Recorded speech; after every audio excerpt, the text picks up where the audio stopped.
மேல சந்தேகப்பட்டு குழந்தைய வேண்டான்னு ஒதுக்கி வைக்கிற ராதா. இந்த குழந்தை எனக்கு வேணாம். இது எனக்கு பிறக்கல. ஏன் ஜடையே இல்ல. இவ கூட நான் குடும்பம் நடத்தணும்னா இந்த குழந்தை இவ எங்கேயாவது கடாசிட்டு வரட்டும். இல்ல அவள பாத்துக்கிட்டே என்ன நான் பாத்துக்கிறேன். உலகத்துல இருக்கிற உறவுகள்லயே சிறந்த உறவுனா அது கணவன் மனைவி உறவுதான். ஒரு குடும்பம் நடத்துறதுக்கு தேவையானது நல்ல கட்டல் மெத்த தலகாணி இல்ல, நம்பிக்கை. ஆமா, என்ன சொன்ன நீ?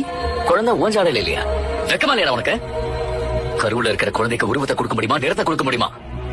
பொண்டாட்டி புருஷன் மேல சந்தேகப்பட்டானா இவன் ஏன் சொத்து, எனக்கு மட்டும்தான் சொந்தம் அர்த்தம். அதே புருஷன் பொண்டாட்டி மேல சந்தேகப்பட்டா இவன் எனக்கு வேணா, வேற ஒருத்தி வேணும்னு அர்த்தம். ஏய், உங்களுக்கு இந்த குழந்தை வேண்டாம்னா வேற எங்கேயாவது தூக்கி போட்டுவாங்க, யாராவது எங்கேயாவது வளர்த்துப்பாங்க. கடைசியில என்ன மாதிரி அனாதை நினைப்பா. யாரோ பெத்தாங்க, யாரோ வளர்த்தாங்க. இப்ப நான் இங்க நிக்கிறேன். எனக்கு தெரிஞ்சதுலாம் இவ்வளவுதான். நான் பேசுற மொழி தமிழ். என்ன பெத்தவ ஒரு தமிழச்சி, என்ன தூக்கி வளர்த்தவரும் தமிழ் தான். சந்தேகப்படுறதை விட்டுட்டு குழந்தைய வளர்க்கிற வழியை பாரு, வாழ்க்கை நல்லா இருக்கும். பிரதமா, நான் பேசுறது உங்க மனசு காயப்படுத்திருந்தா தயவு செஞ்சு மன்னிச்சிருங்க. ஓ, வீட்டுக்கு வந்த விருந்தாளி இவங்க தானா?